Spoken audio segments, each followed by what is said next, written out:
Good morning students. यह BA भाग third year की इकोनॉमिक्स की क्लास है, जिसमें हम थर्ड ईयर में इकोनॉमिक्स का फर्स्ट पेपर पढ़ रहे हैं, जिसमें हमारी यूनिट चल रही है पब्लिक फाइनेंस, सार्वजनिक वित्त। लास्ट वीडियो में हमने एक नया टॉपिक प्रारंभ किया था, डाल्टन का अधिकतम सामाजिक लाभ का सिद्धांत। यह सार्वजनिक वित्त का मूलभूत सिद्धांत है।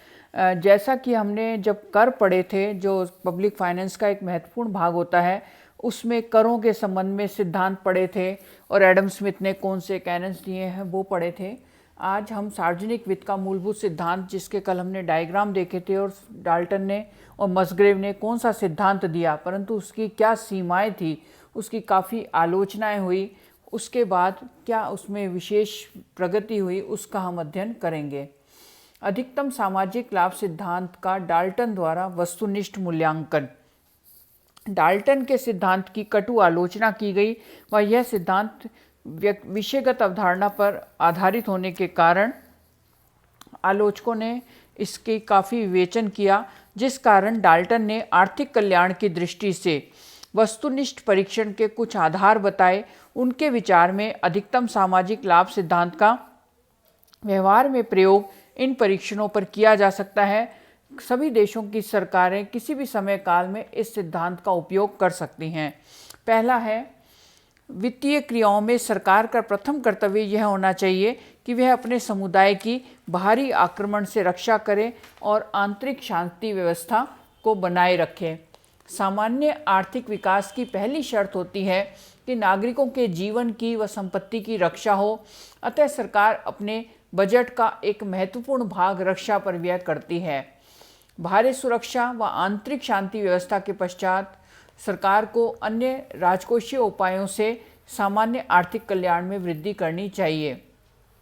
जैसा कि आप देखते हैं, सरकारें बाहरी सुरक्षा, जो पड़ोसी देशों से संबंध अच्छे रखना चाहती हैं, परंतु यदि संबंध तनावपूर्ण होते हैं तो युद्ध होने और अथवा शांति काल में भी सेना पर काफ़ी व्यय किया जाता है। इसके अलावा आंतरिक शांति में भी आप देखेंगे कि नागरिकों का जीवन एवं उनकी संपत्ति सुरक्षित रहे। जिस प्रकार आप देखेंगे, अनेक आंदोलन चलाकर सामान्य जीवन को अस्त व्यस्त करने का प्रयास किया जाता है। ऐसे में सरकार देश में व्यवस्था बनाए रखने के लिए व्यय करती है। सामान्य आर्थिक कल्याण में बाहरी सुरक्षा व आंतरिक शांति व्यवस्था के पश्चात सरकार को राजकोषीय उपायों से सामान्य आर्थिक कल्याण में वृद्धि करनी होती है। यह दो बातों पर निर्भर करती है। राजकोषीय उपायों से राष्ट्रीय उत्पादन में वृद्धि और दूसरा होता है राजकोषीय उपायों से आय तथा संपत्ति के वितरण में सुधार व विकास। राजकोषीय उपायों से राष्ट्रीय उत्पादन में वृद्धि। राष्ट्रीय उत्पादन में वृद्धि के लिए श्रम की उत्पादकता को बढ़ाना चाहिए। इससे प्रति श्रमिक उत्पादन की मात्रा अधिक होगी। श्रमिक की कुशलता में वृद्धि से उसके जीवन स्तर को ऊंचा उठाया जा सकता है। इस संदर्भ में बजट नीति की महत्वपूर्ण भूमिका होती है। इसके लिए आयकर में छूट दी जाती है। साथ ही मुफ्त शिक्षा, स्वास्थ्य सेवाएं, सस्ते मकानों, प्रौढ़ शिक्षा, बेरोजगारी भत्ते पर सार्वजनिक व्यय करना चाहिए, जिससे सरकार लोगों का जीवन स्तर ऊंचा उठे। जैसा कि आप देखेंगे, अभी कोरोना महामारी में देश ने जल्दी से जल्दी हो सके तो वैक्सीन की खोज करी और अब उसके लिए इस तरह की नीति बनाई जा रही है कि सार्वजनिक व्यय के माध्यम से काफ़ी लोगों को वो फ्री में लगाई जाए अथवा सस्ती दरों पर उपलब्ध करवाई जाए। उत्पादन के संगठन को प्रोत्साहित करना चाहिए, अर्थात कर ऐसे ना हो जिससे उत्पादन व कार्य करने की इच्छा हतोत्साहित हो, बल्कि नए उद्योगों पर विकासात्मक छूट होनी चाहिए। उत्पादन प्रक्रिया में नव प्रवर्तन किया जाना चाहिए। साथ ही राजस्व व सार्वजनिक व्यय इस प्रकार का हो कि साधनों का अनुकूलतम उपयोग हो, जिससे साधन बेकार नहीं पड़े रहें। जिस समय की जैसी मांग होती है, जैसा कि आपने देखा होगा, युवाओं को रोजगार देने के लिए सरकार ने इस समय स्टार्टअप इंडिया की नीति अपनाई हुई है। इस स्टार्टअप योजना के अंतर्गत छोटे जो नए उद्योग होते हैं, जो किसी नए इनोवेशन के साथ आते हैं, उनको प्रोत्साहित किया जाता है। उत्पादन के स्वरूप व संरचना में सुधार करना चाहिए, ताकि क्या उत्पादन किया जाए, कितना किया जाए और कैसे उत्पादन किया जाए, किसके लिए उत्पादन किया जाए, ये अर्थशास्त्र के मूलभूत प्रश्न होते हैं। किसी भी अर्थव्यवस्था को इनका सामना करना पड़ता है। सरकार को सामाजिक आवश्यकता की वस्तुएं राज्य एकाधिकार के अंतर्गत कम कीमत पर दी जानी चाहिए तथा अवांछनीय वस्तुओं के उत्पादन पर रोक लगानी चाहिए। राजकोषीय उपायों से आय व संपत्ति के वितरण में सुधार। कल्याण के लिए आय में वृद्धि आवश्यक होती है, परंतु सामान्य आर्थिक कल्याण तभी होता है जब आय का वितरण भी समान हो। सरकार को प्रगतिशील करों द्वारा आय की असमानताओं को कम से कम अथवा दूर करने का प्रयास करना चाहिए।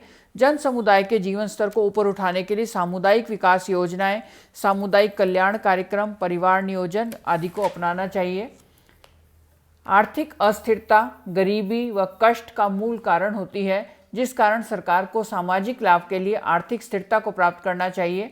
आर्थिक स्थिरता व पूर्ण रोजगार के लक्ष्य के लिए अर्थव्यवस्था में होने वाले व्यापार चक्रों पर नियंत्रण होना चाहिए, अर्थात मुद्रास्फीति के समय ऊंचे कर लगने चाहिए और मुद्रा अपस्फीति या मंदी के समय सार्वजनिक व्यय को बढ़ाया जाना चाहिए। घाटे की वित्त व्यवस्था होनी चाहिए। अंत में सरकार को भविष्य के लिए भी कार्य करना चाहिए। सरकार की दीर्घकालीन राजकोषीय नीति होनी चाहिए, जिससे अगली पीढ़ी के लिए पूंजी निर्माण हो सके। डाल्टन के सामाजिक लाभ सिद्धांत के वस्तुनिष्ठ परीक्षण के आधार पर हम यह कह सकते हैं कि उपयोगिता व त्याग आदि विषयगत अवधारणा के कारण सामाजिक लाभ का सिद्धांत यद्यपि अव्यवहारिक हो सकता है, इसके परीक्षण अत्यंत व्यवहारिक हैं। इन परीक्षणों के आधार पर किसी भी वित्तीय क्रियाओं के लाभ व हानियों का पता लगा सकते हैं, परंतु समाज को लाभ हुआ व कितना त्याग हुआ यह जानना संभव नहीं है। बल्कि किसी भी कर नीति अथवा व्यय नीति का अलग अलग परीक्षण नहीं, बल्कि सामान्य आर्थिक नीति के एक भाग के रूप में इसके प्रभाव समाज पर देखने चाहिए। श्रीमती हिक्स की अनुकूलतम सार्वजनिक नीति सार्वजनिक वित्त के आधुनिक अर्थशास्त्रियों के अंतर्गत हिक्स ने सभी राजकोषीय क्रियाओं की कसौटी अनुकूलतम उत्पादन व अनुकूलतम उपयोगिता बताई है। अनुकूलतम उत्पादन अर्थात उत्पादन अधिकतम तभी होगा जब सभी साधनों के सीमांत प्रतिफल बराबर हों। दूसरे शब्दों में, यदि साधनों का पुनर्वितरण हो और एक वस्तु का उत्पादन कम करने पर ही दूसरे वस्तु का उत्पादन बढ़ सके, तब कुशलतम उत्पादन है। यद्यपि पुनर्वितरण में अनेक सीमाएं हैं, अविभाज्यता, बाजार की अपूर्णता व साधनों पर एकाधिकारी का नियंत्रण आदि। अनुकूलतम उत्पादन की ही अगली अवस्था अनुकूलतम उपयोगिता की होती है। आय का पुनर्वितरण करने पर यदि एक व्यक्ति की आय तभी बढ़ती है जब दूसरे व्यक्ति की आय कम हो, तो समाज में अधिकतम उपयोगिता होती है। सार्वजनिक व्यय का महत्व एवं वृद्धि। वर्तमान समय में हर प्रकार की अर्थव्यवस्था में, चाहे विकसित हो अथवा विकासशील, चाहे उसमें आय का स्तर उच्च हो अथवा न्यून, सार्वजनिक व्यय बहुत महत्वपूर्ण है। सार्वजनिक व्यय वह व्यय होता है जो सरकारी प्रशासन अर्थात केंद्रीय, राज्य और स्थानीय सरकारों द्वारा उन समान आवश्यकताओं की पूर्ति के लिए किया जाता है जो व्यक्तिगत रूप से संतुष्ट नहीं की जा सकती। अतः सार्वजनिक व्यय व्यवस्थापिका कार्यपालिका का निर्णय होता है, जिससे सामूहिक सामाजिक आवश्यकताओं की संतुष्टि होती है।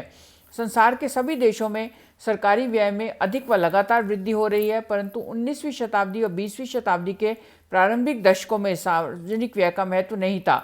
1930 के बाद सार्वजनिक व्यय सार्वजनिक वित्त का प्रमुख अध्ययन क्षेत्र बनता जा रहा है। सार्वजनिक वित्त संबंधी दो क्रियाओं में आय व व्यय पक्ष में सार्वजनिक व्यय अधिक उपेक्षित रहा है। इस संबंध में सैमुअल्सन ने लिखा है कि आर्थिक सिद्धांतवादियों ने कराधान के क्षेत्र में बड़े परिमाण में उच्च कोटि का कार्य किया। सार्वजनिक व्यय अपेक्षाकृत उपेक्षित रखा गया प्रतीत होता है। इसी संदर्भ में हैरिस ने कहा है कि अर्थशास्त्रियों ने सामान्यतः अपना ध्यान कराधान के सिद्धांत पर केंद्रित किया। सार्वजनिक व्यय के सिद्धांत को केवल रोजगार व कीमतों के प्रभावों तक ही सीमित किया है। सार्वजनिक व्यय को अपेक्षाकृत उपेक्षित रखने का कारण प्रतिष्ठित अर्थशास्त्रियों का दृष्टिकोण रहा है। एडम स्मिथ व अन्य लेखक अहस्तक्षेप की नीति में विश्वास करते थे। उनके अनुसार सरकार को कम से कम कार्य करना चाहिए। राज्य का कार्य न्याय, पुलिस व सुरक्षा तक ही सीमित होना चाहिए। इस संबंध में से का कथन था, सर्वश्रेष्ठ वित्तीय नियोजन वह है जिसमें कम से कम व्यय किया जाए।